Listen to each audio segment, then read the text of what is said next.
the post-match phone-in, and today we're going to be discussing Luton Town 1, West Brom 1.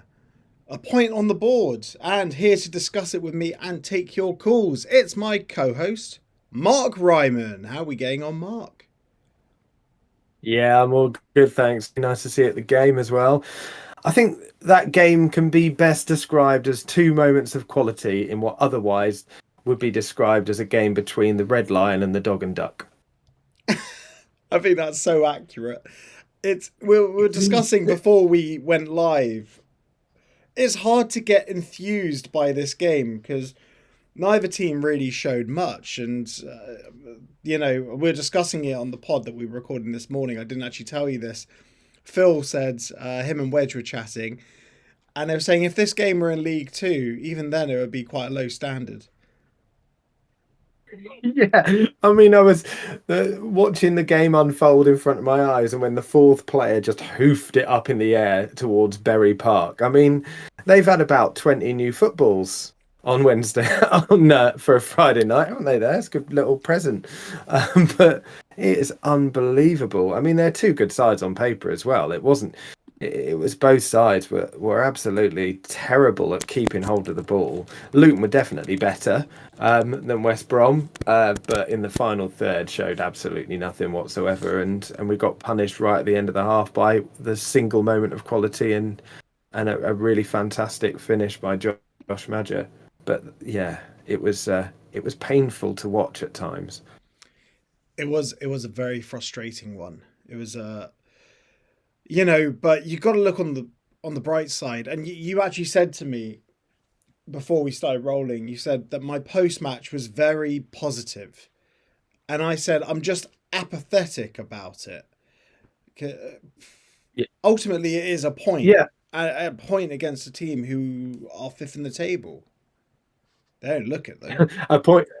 A point against a team who only get 1 point per game as well. I mean, I don't know how either of us didn't see this coming, really. Let's be honest. They've drawn 6 games in a row. But you predicted us to win, I predicted us to lose, but neither of us predicted a draw.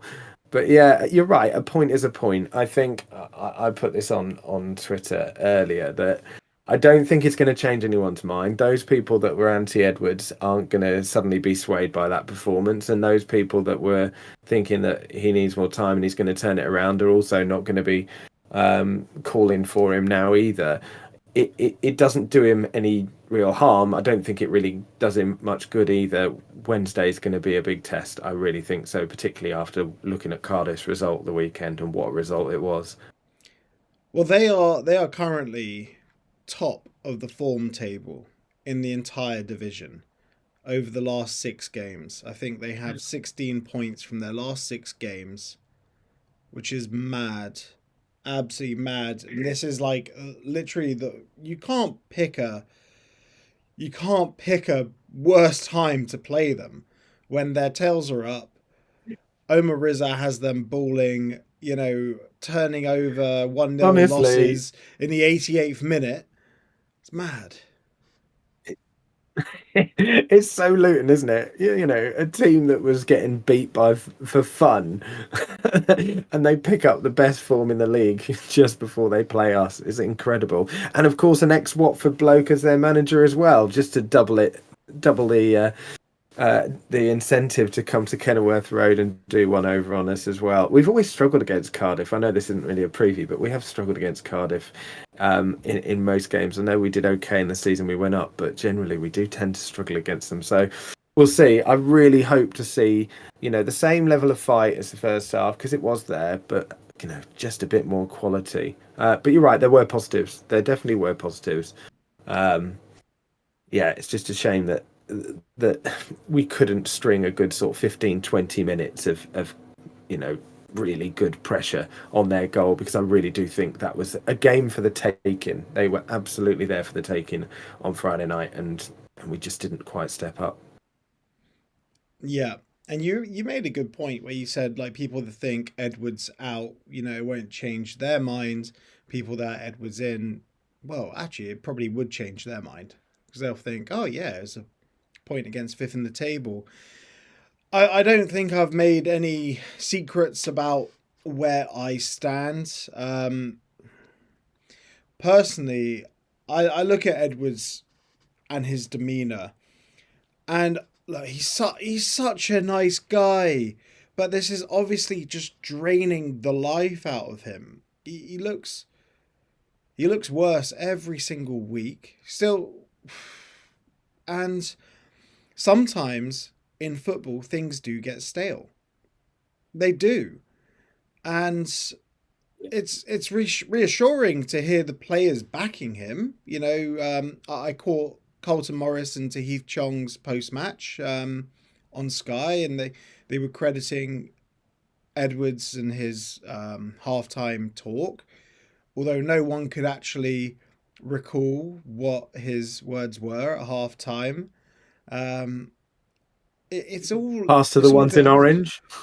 yeah. Well, I don't. Maybe that'll help. But you know, the a really funny comment I saw on the Sheffield Wednesday subreddit, because they were completely in disarray after losing 6-2 to them lot. And one person said, "Well, what was Danny Roll doing at half time? Like giving the defensive line 10 beers each or something?"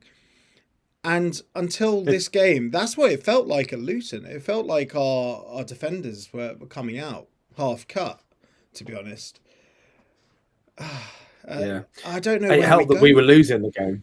I Yeah, think being ahead at half time is obviously not great for us. I mean, not that I was happy when the goal went in on the 45th plus whatever minutes it was, but against Coventry, we know our confidence is, through the floor, and we're winning 2-0.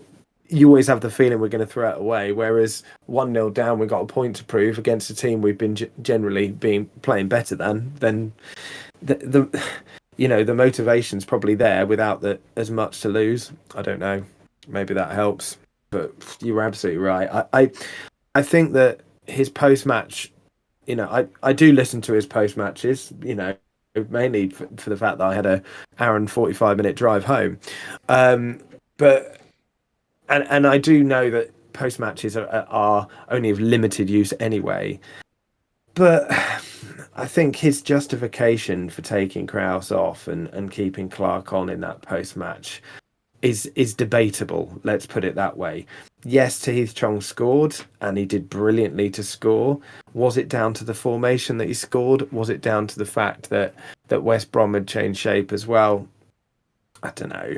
I think we could all see that probably one of the best, if not the best players on the pitch had been taken off, and Jordan Clark, who wasn't having a great game up until that point, wasn't. I find it difficult to justify that decision personally, but yeah, it felt very defensive anyway, is what I was getting at from that post-match point. And as soon as you get to that point, he didn't quite go as far as, the fans don't know what they're talking about, but it's getting closer towards that, and that sort of press conference, then we're in real trouble, aren't we? yeah. Well, Joe Kinnear once said, "All fans are Yeah. donuts," and he's not wrong, but at the same time, that was Joe Kinnear in a season when we were absolutely There you flying go. in Division 3.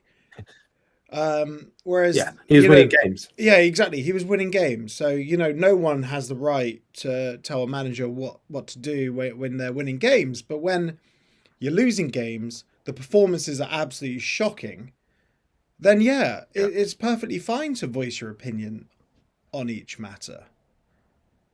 It really is. But yeah, I mean, look, but at the end of the day, Chong did score and was brilliant again. And one of the positive points was that he was great against Coventry as our man of the match there. I think he was the one bit of quality going forward that we had on Friday night. And that goal was Chong from the second half of the Premier League season. And, that was great to see because he deserved it. He really did. It was a fantastic goal. And he nearly did it again about 5-10 minutes later. So, yeah, that was great. It's just a shame that there wasn't the backup for him going forward. But other than Chong, and this goes back to, oh, by the way, Steve, we do see you in the green room. We'll get to you in a moment. And for anyone else that wants to get involved, the link to call us is in the description of this video. Like with Coventry, and after getting booed for taking off Kraus, you reckon he was contemplating taking Tahith Chong off? Who knows? But it's not Clark, is it? And Yeah. look, I think that a couple of things on this. Like Clark has been getting some proper stick from people I've seen online, which is nonsense. Jordan Clark isn't playing particularly well. If Edwards doesn't take him off, Clark's not going to walk himself off. All right, he's going to fight and try and do better. And actually, fair play. You know, towards the end of the game, he was more of a threat going forward. He doesn't deserve that stick. It's not just because he scored a goal at Wembley. He was one of our best attacking midfielders throughout the season and has been an absolute revelation since he came to us. So he doesn't deserve digging out online. I think that's ridiculous. But this season, he's been poor. And he seems to be the only midfielder that gets the full 90 every single time as well, which I don't get it. If it's not just going forward, if he's struggling going forward, he's also one of the players that's been responsible for a fair few goals going the other way as well. So I don't get why he stays on the pitch.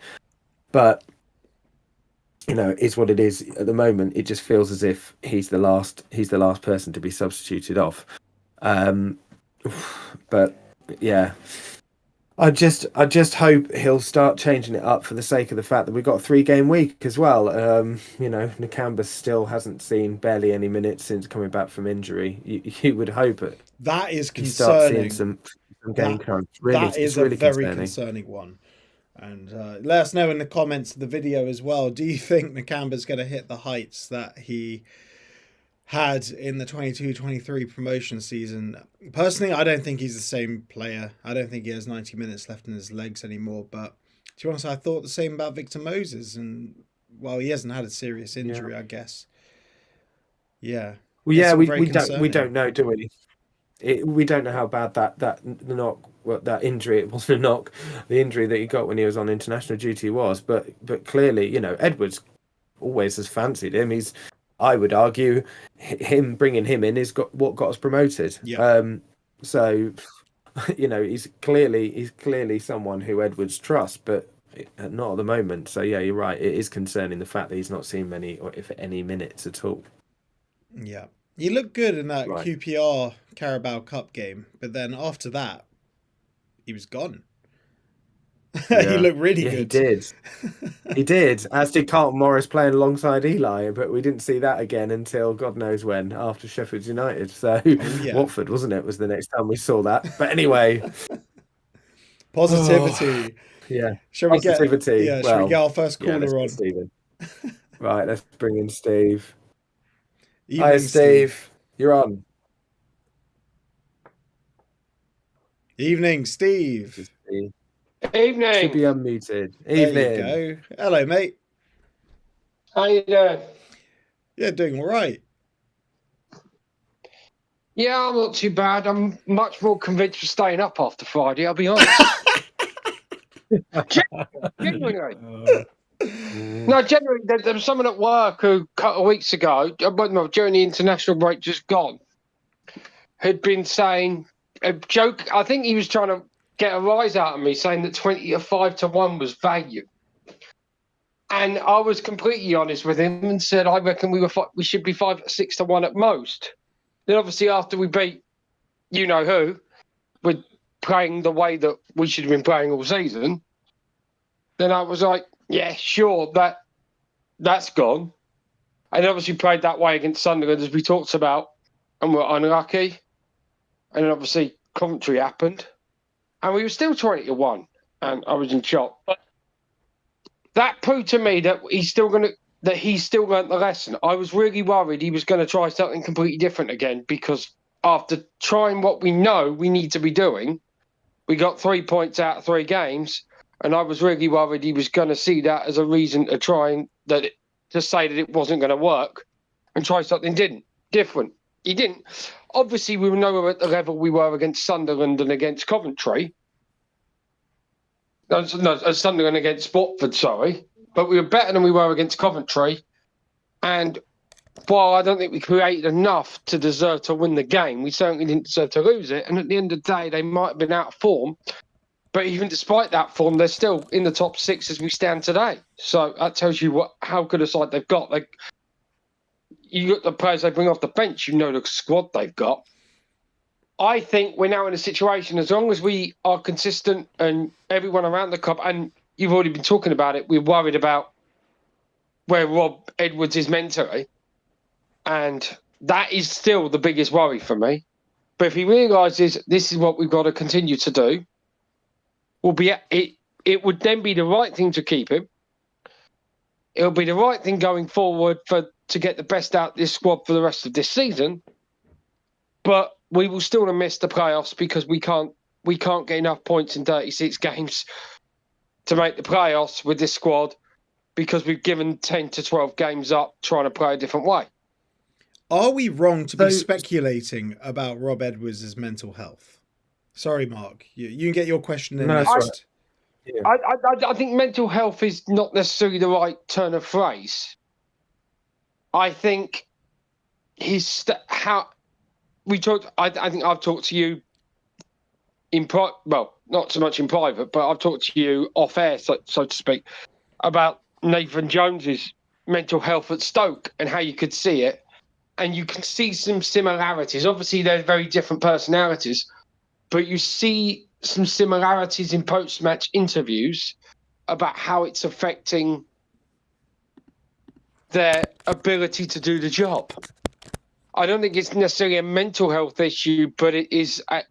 I can't think of a phrase to term it because obviously it's not mental health because we're not saying he's got a mental health issue. We're saying he potentially is struggling with the situation, and he's in a way that he might not be able to see as he normally would the situation to get out of it. Mm-hmm. But that's why I make the point I make at the start that actually the most confident thing I felt on Friday night was the fact that he didn't try and change 6 things because we lost to Coventry.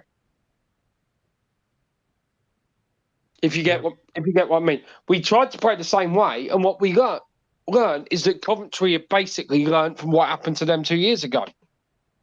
They're a much more physically imposing side than the side we played 2 years ago, and that's obvious just from looking at the squad lists. So they were able to outplay us at our style of play. I think Cov have a much better squad than they did 2 years ago. Like Hamer and Gyökeres were the standouts, whereas now they got quality across the pitch. Ryman, what were you going to say before when I cut you off so rudely? Well, yeah, no, it's all right. I'm used to it. I agree with Steve about the Nathan Jones point at Stoke. I think that's a really insightful point. I was thinking something similar as well the other week. What I was going to ask you, Steve, is where do we sit in the table at the end of the season for you to be happy and think that Rob Edwards now, ignoring the first 12 games, where do we finish that Rob keeps his job and people are generally happy carrying on for next season? For me, what? Obviously, there's the situation about, obviously, we don't want to get relegated, and that's obvious. But if we're in a situation where we know he's got a clear mind and that we can see it because we are playing stylistically, the way we play against Watford, i.e. the way we played 2 seasons ago, and by March, as a bare minimum, we're in the very unusual situation that the last 2 months of the season mean nothing. Which I worked out, I think that's happened, twice in the last 30 years as a Luton Town fan, where we're neither fighting relegation or fighting promotion going into April. If we're in a bare minimum of that situation, if we're better than that, yes, great. But if we're playing stylistically the way we played 2 years ago, and it's evident that it suits the squad as it does, to a degree, even if and we are there, then I don't think there's any benefit to removing a manager that has 3.5 years left on his contract. Well, 3.25 years on his contract at that point. It costs though, and it's a I don't know. We've been, although we've been open to cutting our losses over, fan favourites Mick Harford and John Still in the past, quite early on in their respective seasons.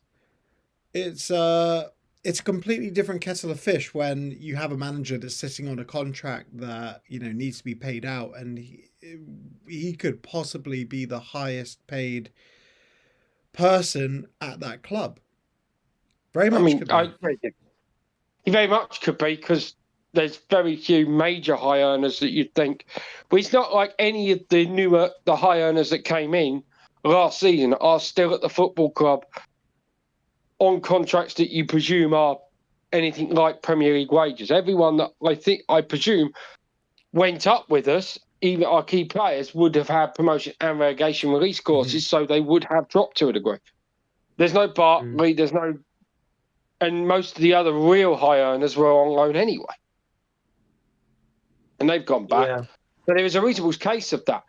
This is also my point. I think there's an element that the entire club has got the messaging wrong all off season as well. And I think we can all agree that Rob made a massive howler in trying to spend all off season saying, okay, we're the big fish. I want to experiment with trying to play this style of play and getting it wrong. But I think there's a huge element that the messaging from the top to the bottom was wrong, because I don't think anyone can actually look at Leeds' squad, look at Sheffield United's squad, look at Burnley's squad, and look at our squad and say, realistically, we should be winning the league.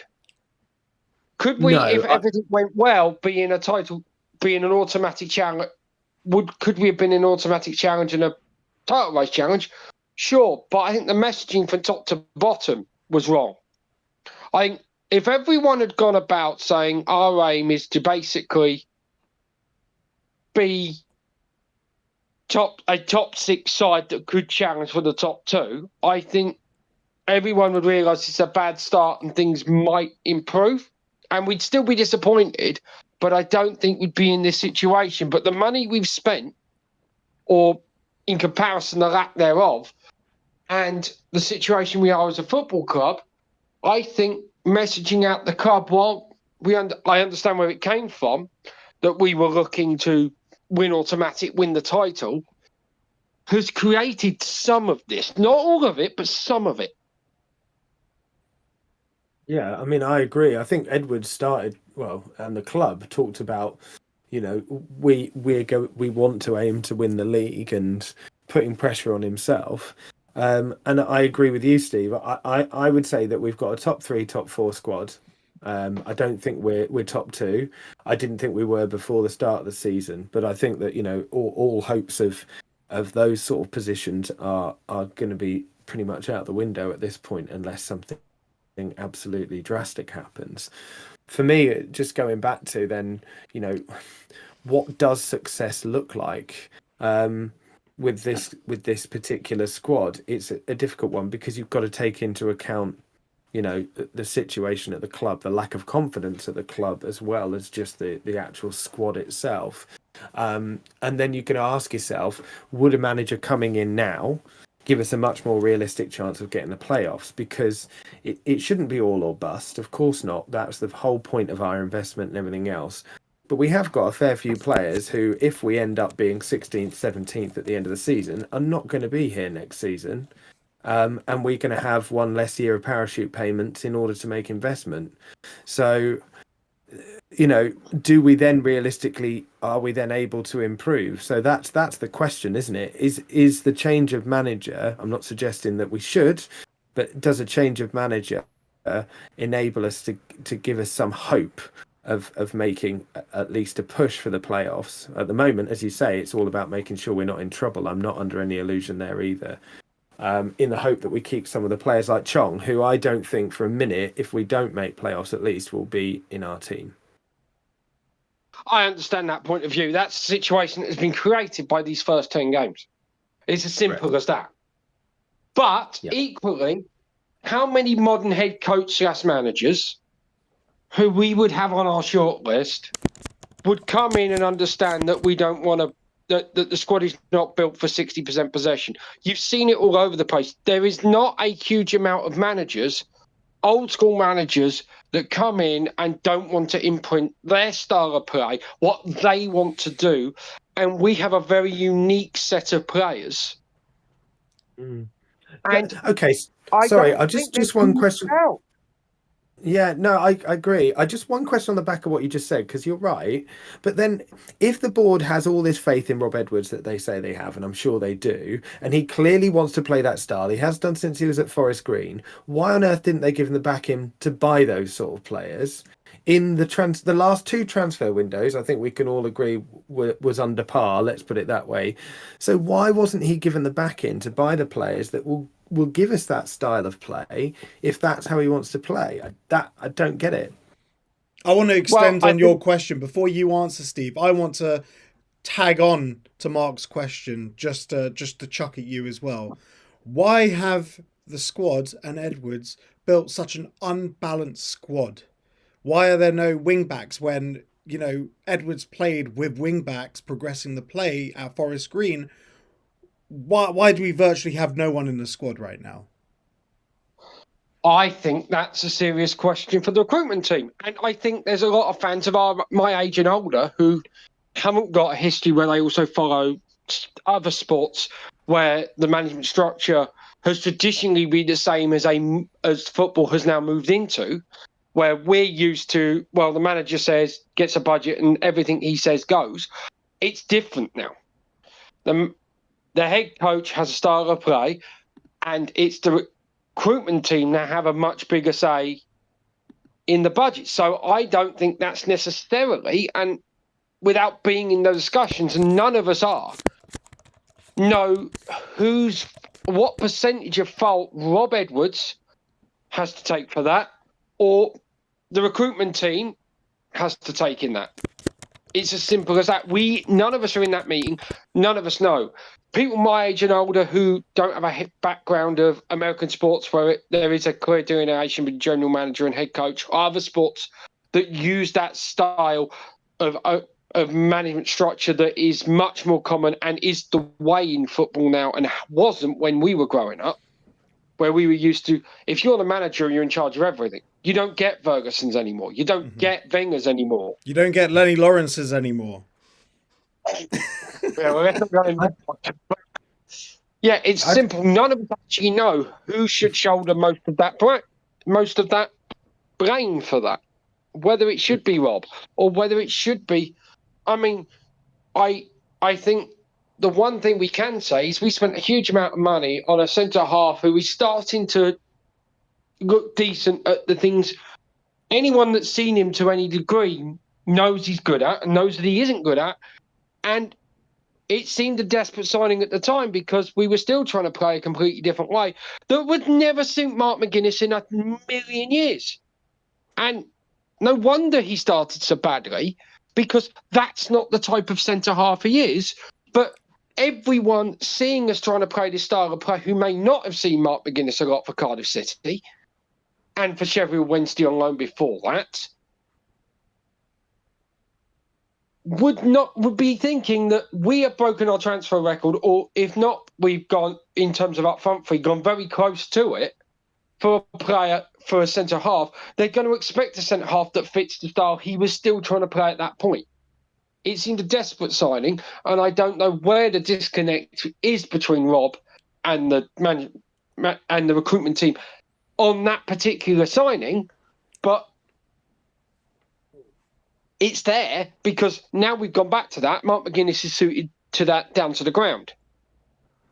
Yeah, it's an interesting couple of points. I think you mentioned that we don't know, and you're right, we don't know.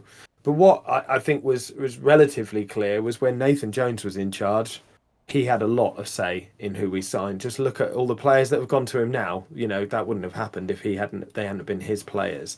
And we don't have a director of football. We don't have that kind of structural backroom staff to suggest that there's someone there pulling the strings. I'm not suggesting that there is or there isn't, but if that's the way that we want to go, then again, we need to look at how all of our kind of structural stuff works. If that's going to be the case, again, like I said, as you've said, Steve, we don't know how it works. It just feels as if we have gotten very recently from a system where the manager has a lot of say to possibly not being the case now.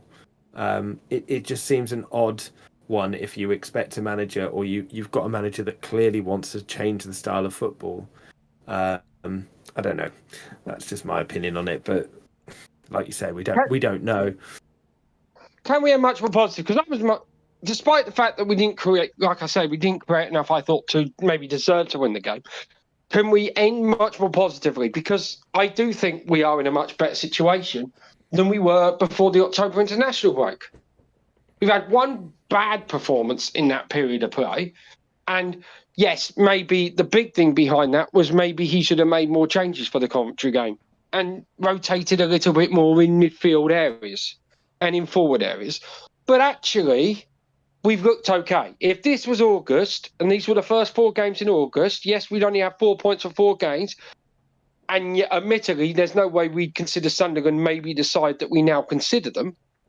And I still don't think Sunderland will finish top 2 because there's much better squads in the league than them. But we won a massive derby game and played them off the park. If anything, we were much better than that, for me, against Sunderland, because I think our rivals were poor against us. And I thought we were absolutely dominant against Sunderland. And Coventry was an off day. And West Brom, we deserved at least a point. And we looked to have settled on something.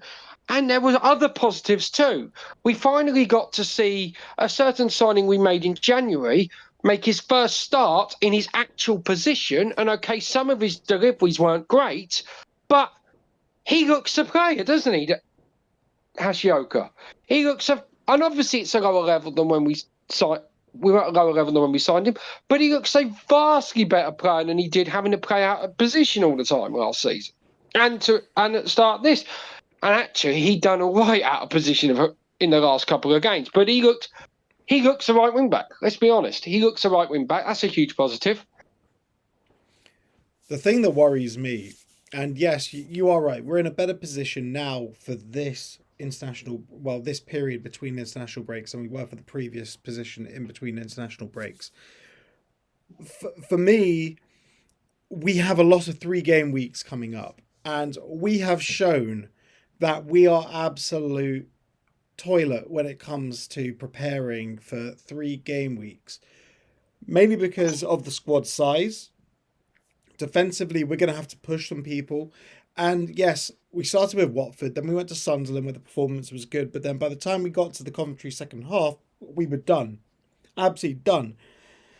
And now we're coming up against 2 sides Cardiff, who are the informed team in the division, and we're going to have to keep flogging Mengi and Bell because ultimately there's no other option to fill in those centre-back positions. And then we have Middlesbrough as well, who are going to be passing us to death. And that is the 3rd game in the week. And if, with recency bias, just how it's been for us, we could expect quite a pasting against Middlesbrough. Plus, we're not really that prolific up top. I could say the most prolific we've been in a game is that Watford game. It's the only game where we've scored more than 2 goals, I think. Yep, that's true. And that is an issue going forward. But if you want to talk about recruitment processes, we've got, 7, 8 centre-halves? Yeah, we said it. We've had you on before and you said we need 8 before the season's even started. And also, only 2 of them have got a history of a major injury-prone history, shall we say, in Burke and Mengi, one of which we would never have got, I think, for the price that we got him if he hadn't had a history of being injury-prone. And that still leaves you with 6 for 3 positions. So the fact that I think it's understandable that it's unexpected to be in quite that situation again. I think there is an element that maybe it's bad luck or maybe there is something wrong. But it's too early, I think, this season to tell, because I still think we're living off the back of last season, where I think both the change he made to the style of play that was forced by the injuries we had, and the players we had available then became a spiral because the system he found worked with those specific players, then create injuries to those players. And we're still coming off the back of that to a degree because we've only just getting Bell back from that. And there's others as well. But it's a situation we have to live with. And okay, it's not great.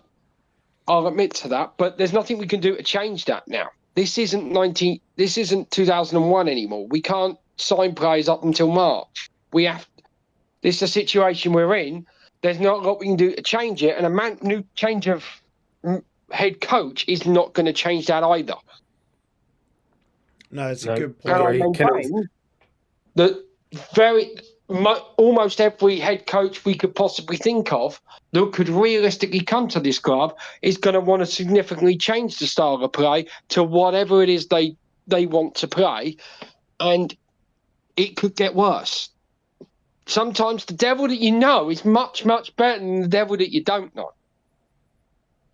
And if we lived in a world where 90% of managers that are available weren't wedded to systems, like was true in the 90s, and looked at whatever was in a club when they turned up because they ran the club from top to bottom, and they knew they'd get 2 or 3 years and worked on what was there, I might be in a different frame of mind on that.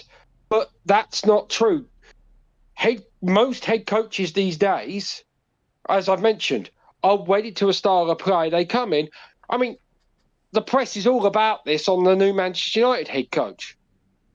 He plays this style. This is what he's going to want to do. That's up there, yeah, but that's true across the board because it filters down. Coaches these days go to these training courses, end up with various styles of play that they are absolutely wedded to. And we have been proven over the last 2 or 3 years that actually Robbie's probably less wedded to a style of play than some others. And he's now proven that by going back to what happened 2 years ago when he realised every other thing hasn't worked. Yeah, I think that was desperation. He's going to come in and say, what I want to do. And we've already lost 2 months this season. Can we afford to lose 2 more and still be safe? Right. No. Yeah.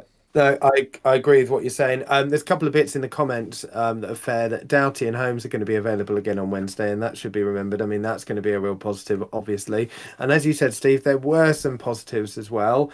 You mentioned Bell. We really miss Bell, and it's so clear when he came back. Just going forward as much as his defensive, he's so calm on the ball.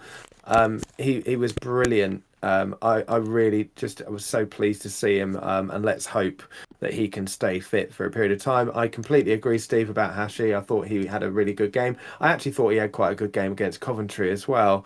And I think that you're right. The delivery, let's be honest, the delivery from everyone other than Baptiste when he came on wasn't great. You know, Baptiste showed that he could be an alternative for corners, but yeah, Hashi I accept, but he's properly fights for every 50-50. He's quick at getting back as well. He's very rarely just easily beaten, which is great to see. So yeah, there are some positives. There are some positives there, and it's just about whether we can build on it. It feels at the moment as if we start some momentum going, and then that gets snuffed out. Whether that's just through a poor result, which was the Sunderland game, with a good performance, or a poor performance and result like we saw against Coventry. We need to get 3 or 4 games on the spin of playing well and getting some decent results. Easier said than done, obviously, in this league, but we really do need to get even with all the momentum. issues we've got, as you mentioned, as you brought up, a back 5 that is Doughty on one side, Hashioka and Moses on the other, and a back 3 of Bell, McGuinness against his former club, and Mengi or Holmes on the right. Yes, it's not first choice if everyone was fit, but I think that's decent because the other one of those 2 I mentioned is on the bench. The other one of Moses or Hashioka's on the bench. Yes, we would probably like to see midfield freshened up. And I think Clark, yes, he didn't have a great game, but I think he's been overly maligned purely because Tom Krause came off. And Tom Krause was our best player. And he shouldn't have come off. but I think Clicker has been overly maligned on social media because he plays the deeper role when he starts. And I don't think he played that badly. I don't think he played great, actually, when he got moved further forward on Friday night, which again proves the point that maybe he should have been the one to come off instead of Krause. But I think he's unfairly maligned. But if he gets rested, we've got loads of midfielders now. And I think Perry should get more minutes than he does. Yeah. But I think that's sailed in the same way as we all thought Alan Campbell should have been kept at the club. That decision's evidently been made. And if you want to keep Rod Edwards, I think Perry's gone. Let's be honest. Unless we have such injury crisis that he ends up having to play, and then maybe he comes in and plays like he did against Forest before he got injured last season and proves a point. But it's not like we're short of midfielders, even if we discount him. Would we like to see a little bit more Joe Taylor? Yes, but weirdly he doesn't really fit any system or style that we want to play. So whether it's the one Rob wanted to play at the start of the season or the one he's gone back to play now, and it's going to be harder for him now Jacob Brown's back, because I don't think any of us dislike Jacob Brown. I think we all think he's got qualities, and we know what his qualities are over and above what we know Joe Taylor can or can't do at this level, because we don't actually know. I like him, but we don't actually know, do we? No. No. Look, on your point about whether Pelly and Baptiste and Walsh, all these midfield options we have now, because it's a 3-game week, we need to keep it fresh. And we have loads of midfielders, and that's not even mentioning Zach Nelson. We have so many midfielders now whereby games are won and lost in midfield, with the counter press and creating chances for the attackers. We need to make sure that we freshen up the midfield. We can't keep playing Clark. And look, I will not slag off Clark online. I won't. And I've seen a few people on Twitter saying stuff about Jordan Clark. I entirely disagree. Like, yes, it hasn't been a vintage season for him, but yes, he's also an absolutely fantastic player who gives absolutely everything for the club. I do think he shouldn't be playing every single game, though. He should be game rotated. We have 5 subs. I don't understand why against West Brom we only use 3. That's my biggest current week issue right now. We've improved a lot of things, but I do think midfield needs, which is a position we do have some depth right now, does need to be rotated more. I don't disagree with that. Yeah. Yeah, especially with Baptiste coming back now as well. He's classy. That quality delivery that we know he's got. He set up 2 goals, one in pre-season, one for the first game of the season against Burnley with exactly the same cross. I thought his corners when he came on were excellent. They caused them real problems. And actually, he had far less to aim at because Eli had gone off by that point. I can't remember whether Morris had gone off as well. But he certainly had far less to aim at. I think it was just McGuinness up there with some height, and he found him every time. It was brilliant. So, yeah, we need to change it up. And I'm with you, Ollie. I love Jordan Clark. But no one should be playing back-to-back 90 minutes when there's great options off the bench. And I think it doesn't help the motivation of those players either if they can't see a way into the squad. If they think that they can't get a game even in a 3-game week, that's not going to be good. Again, we don't know, but you can't help but think the situation has not helped the morale of players like Pelly and Taylor and all of the other players that don't generally see a minute on the pitch. So it doesn't make sense not to rotate it. I agree about the 5 subs as well. I don't think he's made 5 subs yet, has he, this season? Maybe one get, maybe Portsmouth because we had the player sent off, and maybe Oxford because of the same reason. But again, I wouldn't know off the top of my head, but I'd be surprised. Yeah, I'm struggling to think now if we've used 5 subs. We'd have to look it up, I think. But also, we've had so many injuries in games. That's one sub at one opportunity so often that suddenly you're duty bound in having to use doubles. And if you're seeing I think that's been part of it on occasion, not every time, obviously. But yeah, say we've had games where we've had 2 people go off injured. Suddenly, the only way you're going to be able to use 5 is if you make a triple. Yeah, but also we've had, I think Tom Holmes was like a concussion protocol, and that doesn't count to the No, it wasn't. allotment. They said it wasn't. Okay. But also, I mean, I thought it half was. time doesn't half time isn't included. Half time isn't included, and we had included. That is yeah, true. and we made a change at It half came off time. half time anyway, so it didn't count anyway. Yeah. I'm still not convinced that wasn't a concussion, and we just said it wasn't for 2 reasons: A, because we needed him, and B, because we were making that sub at half time. And if we said it was a concussion sub, the only advantage that gave anyone was it would mean them lot would get an extra sub. Because if you say it's a concussion protocol, you get 6 and they get 6. Yeah. Fair point. I'd really hope that we didn't do that with I think doctors would have a... I agree. I really hope we didn't, but I'm not convinced we wouldn't, and we would not be alone. I'm certain there is several clubs that have and would do that. Yeah. Steve, thank you very much for joining us, mate. We'll get one more in. Everyone's been a bit shy in terms of getting involved this evening, it seems. Yeah, we've got T-Boys TV. I'll bring Tyler in. All right, Tyler. Tyler, you're in. Mate? Hello. Hello. How's it going? Good evening. Yeah, all good. How are you guys? Are you both good? Yeah.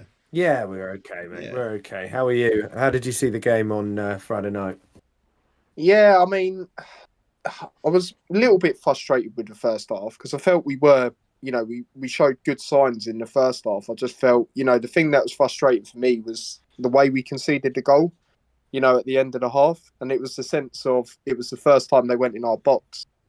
And obviously they scored. And again, it was another one of them frustrating goals where you look at it and you feel, we're in one of them losing positions again after playing fairly decent. But, we come out in the second half and done well. I mean, the only questionable substitution was obviously the Kraus one that everyone's talking about, which didn't make sense at the time. But I guess in a way, the other subs did work. And that was obviously good to see. And I mean, the lineup was very interesting as well, wasn't it? Because we probably didn't expect that many players back. I mean, we had a feeling, well, I did anyway, and I know a few others did, that Mengi would be in. But especially Bell, for example, no one expected that at all. So that was always good in that sense to have that cover. And I think that massively helped in this game. Oh, massively. Yeah. And they both came through the 90 minutes. How do you see us changing it up in the back line? Do you reckon Holmes comes in? One of Bell or Mengi has to play, though, I guess. Yeah, what I think probably happens is I reckon Doughty will come straight back in. I think because we didn't really expect, a Bell to even be in anyway. I think we'll either rest him or have him on the bench. I reckon what we'll probably do is go with Hashioka on the right wing back, who I thought had a really good game, actually. He was my man of the match. I thought he was, really, really good. And I think that was the first time, wasn't it? We've seen him, in his actual position. So that obviously massively benefited him as well. But yeah, I'll say Doughty. And then I think what we'll do is I reckon we'll put Holmes straight back in on that left centre-back. I reckon we'll go Mengi in the middle. Mengi on the right. And then I reckon McGuinness in the middle. Because we know, obviously, Mengi and Holmes can play anywhere across the back three. But obviously, when McGuinness and Mengi have been playing together, obviously, McGuinness has been in the middle. And it makes sense to play him, especially against Cardiff, I feel. Yeah. I think Mengi on the left side doesn't fill me full of confidence. I'd much prefer Mengi either in the middle or on the right. But yeah, I agree with you.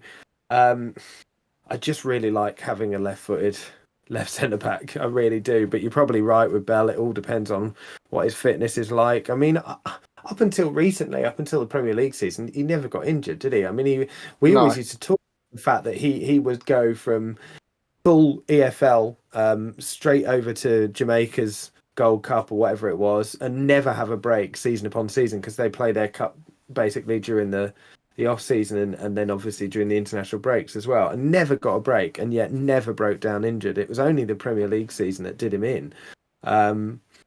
But it's because we flogged him too hard, mate. I think it was the Aston Villa game, wasn't it? That's it. 5-10 minutes in or something, he pinged his hamstring to me. But and that's another thing I'd love to see. It probably won't happen, but because we are quite heavily reliant on Doughty, I'd like to see him and Bell chop and change, because I feel Bell is much better as a wing back. I mean, he's decent as a centre back, but sometimes he is a bit shaky there. And I think, between them two, they're both good at going forward. And, I mean, I thought, what did you guys make of the set pieces the other day? Because I actually thought they were all right. The one where Hashioka nearly scored, that was unlucky. Yeah, that was good. Yeah, it was Baptiste. That was Baptiste. Yeah. Baptiste was great with the set pieces. And there's an interesting comment here from Neil Tompkins in the chat. You say about Baptiste's dead ball quality. I can guarantee if both he and Doughty are in the starting lineup, Doughty would continue to take all the free kicks and corners. We really need to mix up our corners and free kicks. And I kind of agree there. I think it's good to have two different takers. Yeah, it certainly is. I mean, we haven't had them in the same side, so we can't really comment very much this season.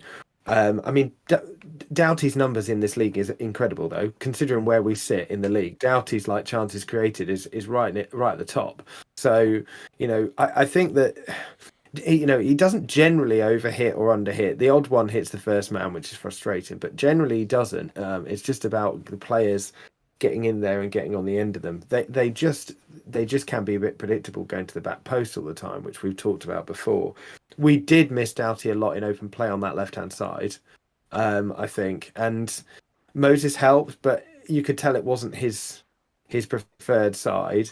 And I think when Chong got moved over to that left-hand side, because he'd worked so well with Doughty on that side in the past, just linked up, that's where that goal came from, didn't it? So I'm excited to see both him and Chong on the same side again. I think that relationship is going to be something that will develop really nicely.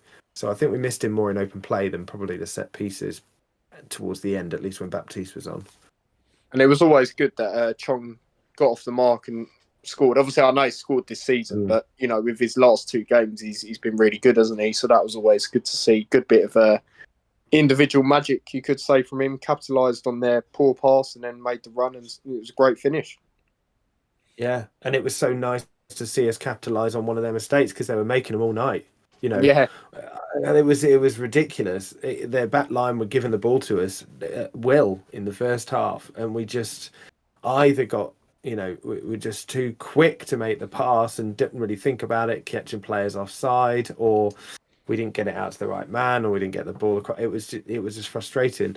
And as you said, Tyler, about their first goal, or their only goal, it was the only time they're in our box all half. They'd not even seen the Kenny end at that point. It'd all been camped out in their half. And while the finish was excellent, there were two players to stop that cross from happening. And neither of them did enough for me.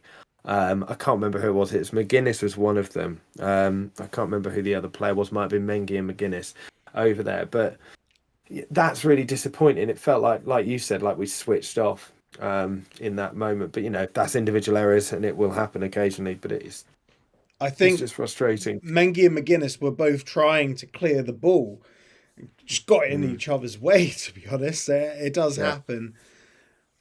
For me, it's just about being more clinical. The other ends of the pitch, I would say we have two of the best strikers in the league, and I'm not just bigging them up because they're our players. We need to give them more to feed off. We really do, not just cross-ins from Doughty. We need to feed them to feet. We need to put them in behind. And there was another moment, wasn't there, where Kraus played it into Elijah, and it exactly nearly like the Cov game, didn't it? Yeah, literally like that. So, I agree. I mean, they've shown it, haven't they? That they're when you play them two up front, obviously they've got the numbers in the league. So I totally agree. And then you got Brown as well, who's always seemed to make an impact when he comes on, and even when he starts, obviously he had a few starts, didn't he, last season in the Premier League, and obviously he got back-to-back goals. So. He's another option there. It's a shame about Taylor, like we always say, but you have got them options there with Brown behind Elijah and Morris as well. Yeah, I mean, a couple of things on that. I think Walsh will give us a bit more control in the midfield in terms of the passes out. There are a few good diagonals, but that was it. There wasn't a huge amount of great passing from the midfield. Krause with that pass to Morris, and a couple of others. I think Walsh coming back will give us a bit more of that, the kind of Barkley type passing that we need to set Morris and Elijah off, hopefully. So there is that as well, as long as he changes those things up.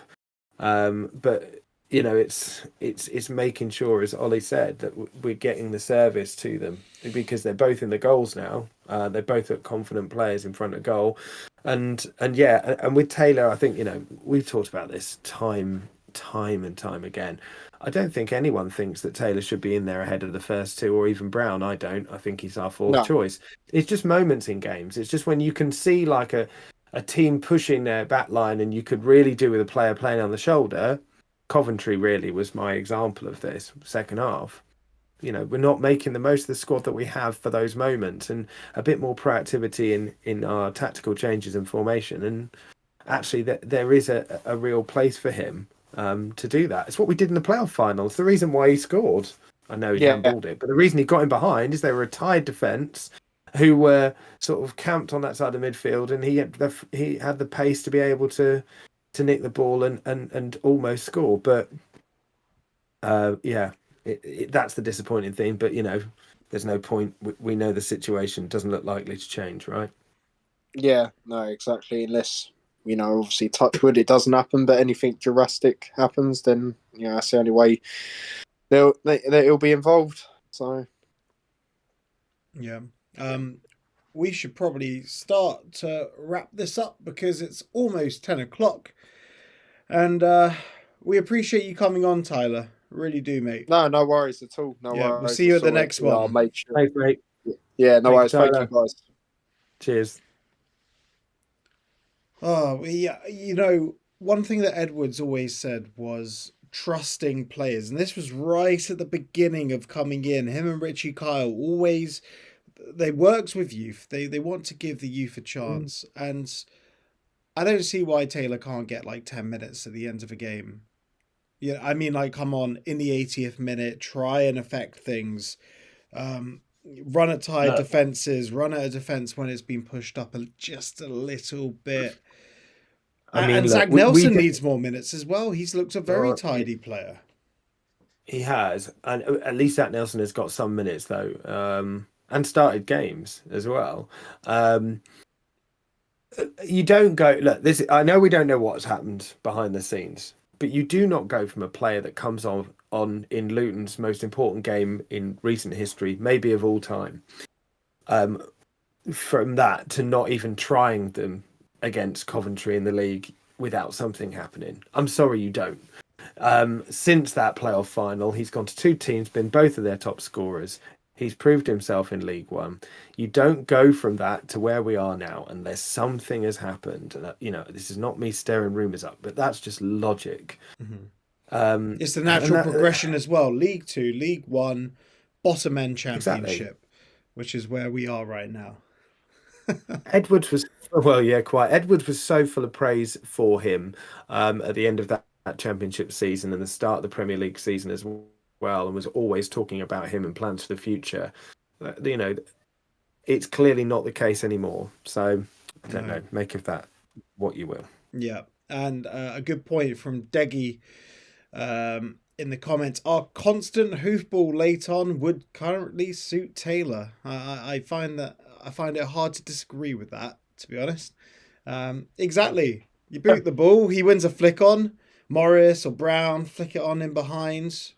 Taylor's onto it. As long as it stays in play. I can't believe we've got the whole phone in and not mentioned how many times what's his name, their keeper, that kicked it out of play at Kenilworth Road, a ground that he's played at as well for Luton.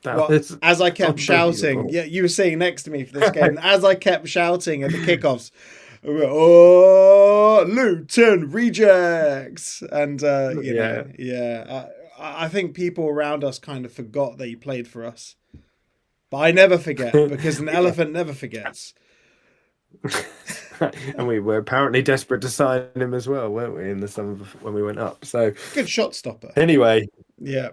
he's a good keeper. He's a good keeper, but his kicking was utterly appalling on Friday night. It really was. It was, yeah. Well, we had a good laugh about it. Yeah. We did. It was entertaining. Yeah. I enjoyed it. Right, well, let's wrap this up. Thank you to everyone for tuning in. And don't forget to subscribe. We're on the road to 2,000 subscribers. 1,000 was such a breeze. Hopefully 2,000 subs soon. And if you're watching this back on our YouTube, or you're listening back to this on Apple or Spotify, remember, subscribe and follow wherever you get your podcasts, and subscribe to our YouTube. We're delighted to have you all here. Not too many callers, but we appreciate all the callers that got involved. And I guess we'll be doing this again, because double game week, double bubble. We got Cardiff, then Middlesbrough, and hopefully a nice positive one following Cardiff. I guess we'll see. And hopefully Ryman will be here with us, because he's got his day job interfering with his podcasting duties. But Life. life. How dare it interfere?